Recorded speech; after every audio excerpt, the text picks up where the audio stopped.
Once upon a time, in the very olden time, there lived a semi-barbaric king whose ideas, though somewhat polished and sharpened by the progressiveness of distant Latin neighbors, were still large, florid, and untrammeled as became the half of him which was barbaric.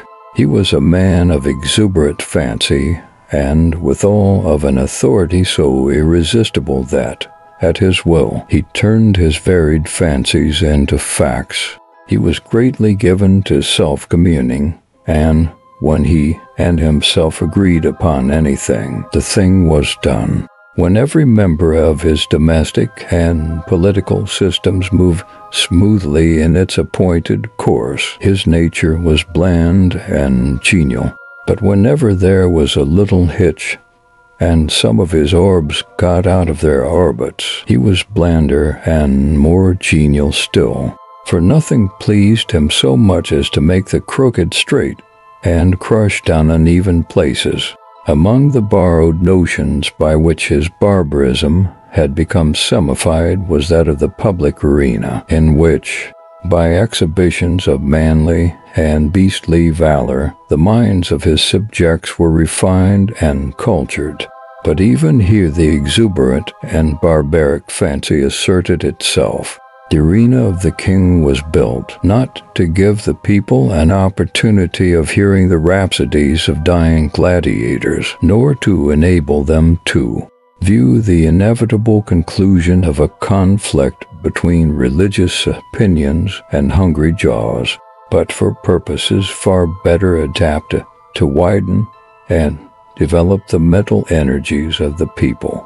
This vast amphitheater, with its encircling galleries, its mysterious vaults, and its unseen passages, was an agent of poetic justice, in which crime was punished, or virtue rewarded, by the decrees of an impartial and incorruptible chance. When a subject was accused of a crime of sufficient importance to interest the king, public notice was given that on an appointed day the fate of the accused person would be decided. In the king's arena, a structure which well deserved its name, for, although its form and plan were borrowed from afar, its purpose emanated solely from the brain of this man, who, every barleycorn a king, knew no tradition to which he owed more allegiance than pleased his fancy, and who engrafted on every adopted form of human thought and action the rich growth of his barbaric idealism.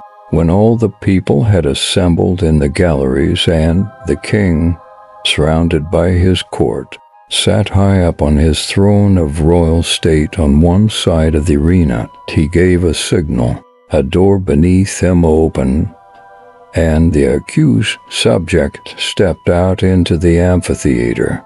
Directly opposite him, on the other side of the enclosed space, were two doors, exactly alike and side by side. It was the duty and the privilege of the person on trial to walk directly to these doors and open one of them. He could open either door he pleased. He was subject to no guidance or influence but that of the aforementioned impartial and incorruptible chance. If he opened the one, there came out of it a hungry tiger, the fiercest and most cruel that could be procured, which immediately sprang upon him and tore him to pieces as a punishment for his guilt. The moment that the case of the criminal was thus decided, doleful iron bells were clanged. Great wails went up from the hired mourners posted on the outer rim of the arena, and the vast audience, with bowed heads and downcast hearts, wended slowly their homeward way, mourning greatly that one so young and fair, or so old and respected, should have merited so dire a fate. But if the accused person opened the other door, there came forth from it a lady, the most suitable to his years and station that his majesty could select among his fair subjects, and to this lady he was immediately married as a reward of his innocence. It mattered not that he might already possess a wife and family, or that his affections might be engaged upon an object of his own selection. The king allowed no such subordinate arrangements to interfere with his great scheme of retribution and reward. The exercises, as in the other instance, took place immediately, and in the arena another door opened beneath the king and a priest, followed by a band of choristers and dancing maidens blowing joyous airs on golden horns and treading in measure, advanced to where the pair stood side by side, and the wedding was promptly and cheerily solemnized.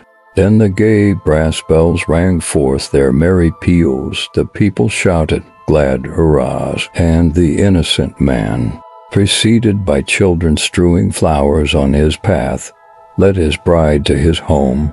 This was the king's semi-barbaric method of administering justice.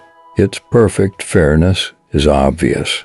The criminal could not know out of which door would come the lady. He opened either please, without having the slightest idea whether, in the next instant, he was to be devoured or married. On some occasions the tiger came out of one door, and on some out of the other. The decisions of this tribunal were not only fair, they were positively determinate.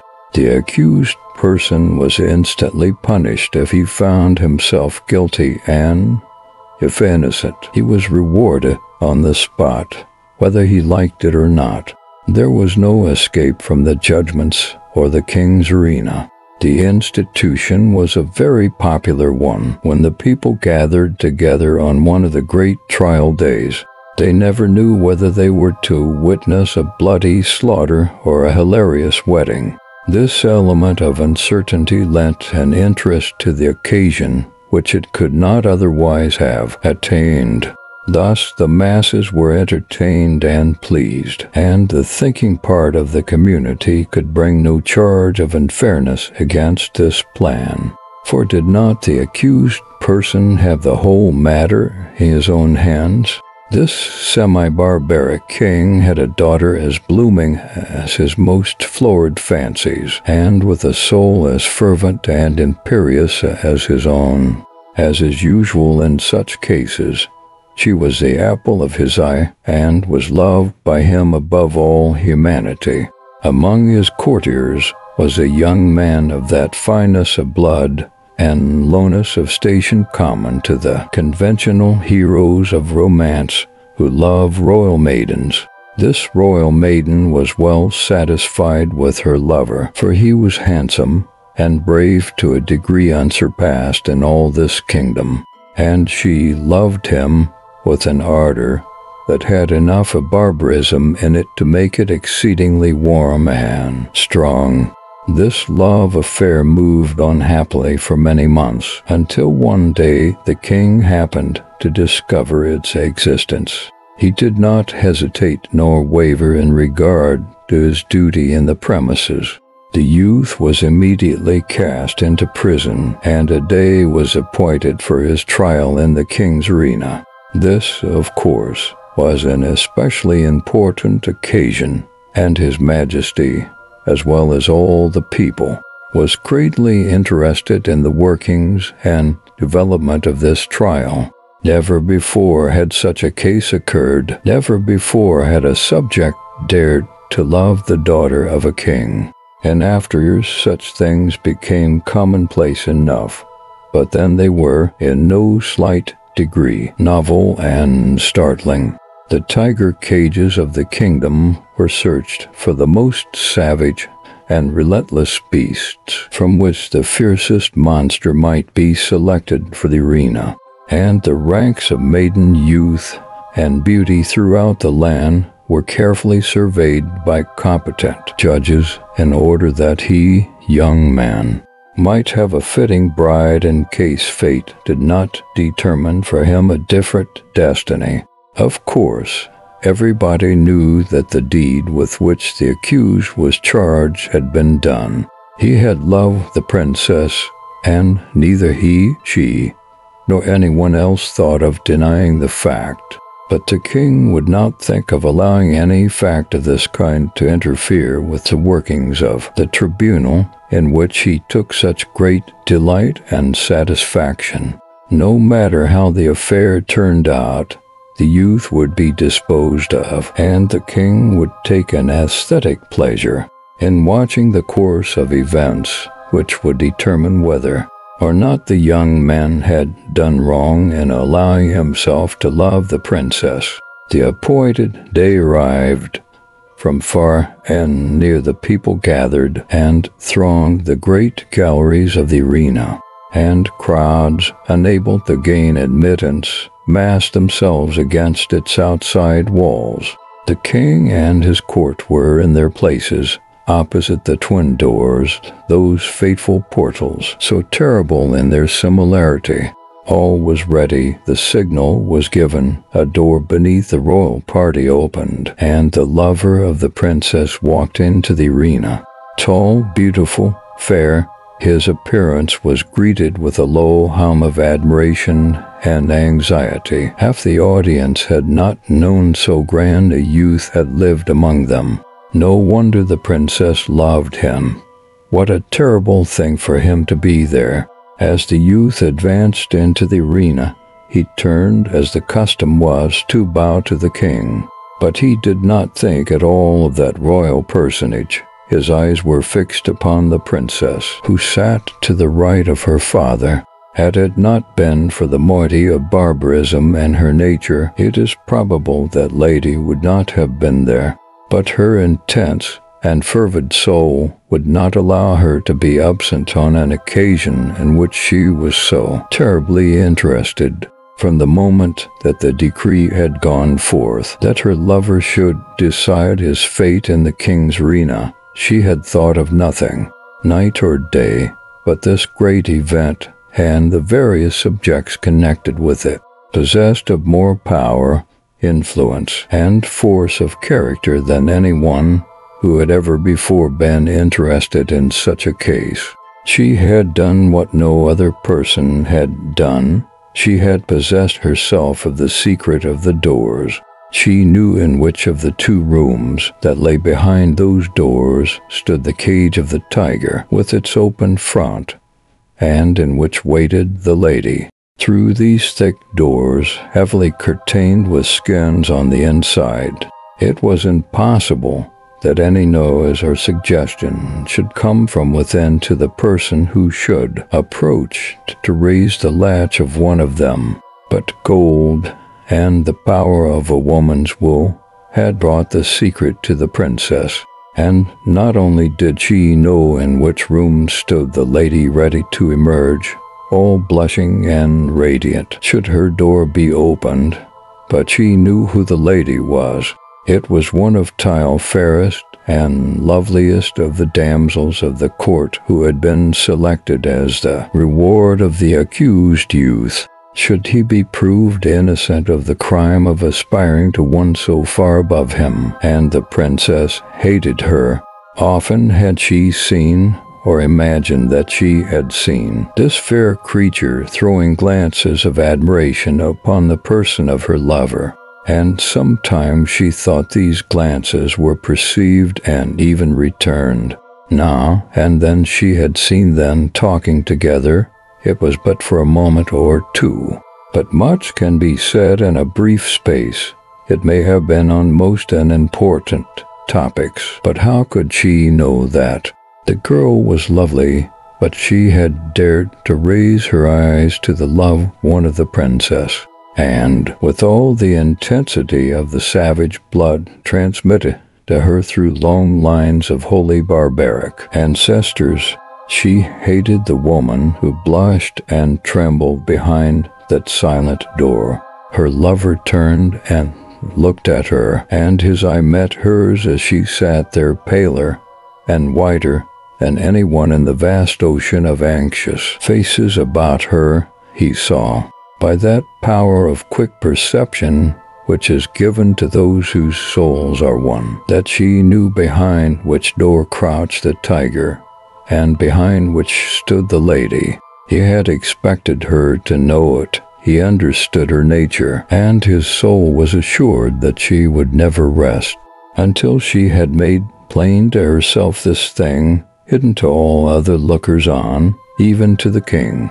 The only hope for the youth in which there was any element of certainty was based upon the success of the princess in discovering this mystery, and the moment he looked upon her he saw she had succeeded, as in his soul he knew she would succeed. Then it was that his quick and anxious glance asked the question, which it was as plain to her as if he shouted it from where he stood. There was not an instant to be lost. The question was asked in a rush. It must be answered in another. Her right arm lay on the cushioned parapet before her. She raised her hand and made a slight, quick movement toward the right. No one but her lover saw her. Every eye but his was fixed on the man in the arena. He turned and, with a firm and rapid step, he walked across the empty space. Every heart stopped beating.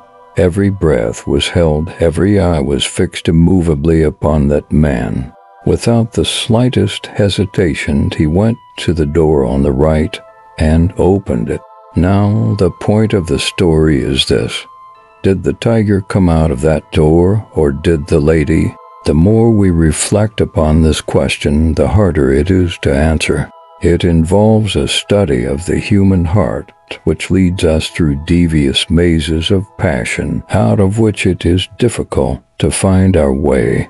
Think of it, fair reader, not as if the decision of the question depended upon yourself, but upon that hot-blooded, semi-barbaric princess, her soul at a white heat beneath the combined fires of despair and jealousy.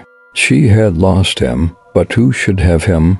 How often, in her waking hours and in her dreams, had she started in wild horror, and covered her face with her hands as she thought of her lover, opening the door on the other side of which waited the cruel fangs of the tiger.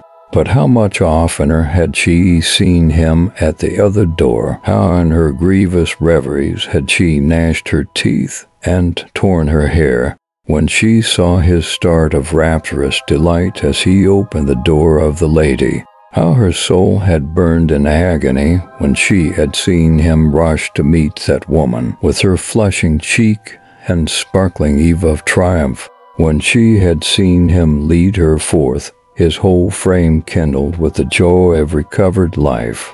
When she had heard the glad shouts from the multitude and the wild ringing of the happy bells, when she had seen the priest, with his joyous followers, advance to the couple and make them man and wife before her very eyes, and when she had seen them walk away together upon their path of flowers, followed by the tremendous shouts of the hilarious multitude, in which her one despairing shriek was lost and drowned.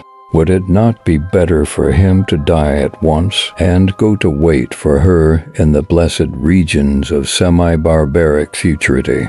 And yet that awful tiger, those shrieks, that blood. Her decision had been indicated in an instant, but it had been made after days and nights of anguished deliberation. She had known she would be asked. She had decided what she would answer. And, without the slightest hesitation, she had moved her hand to the right.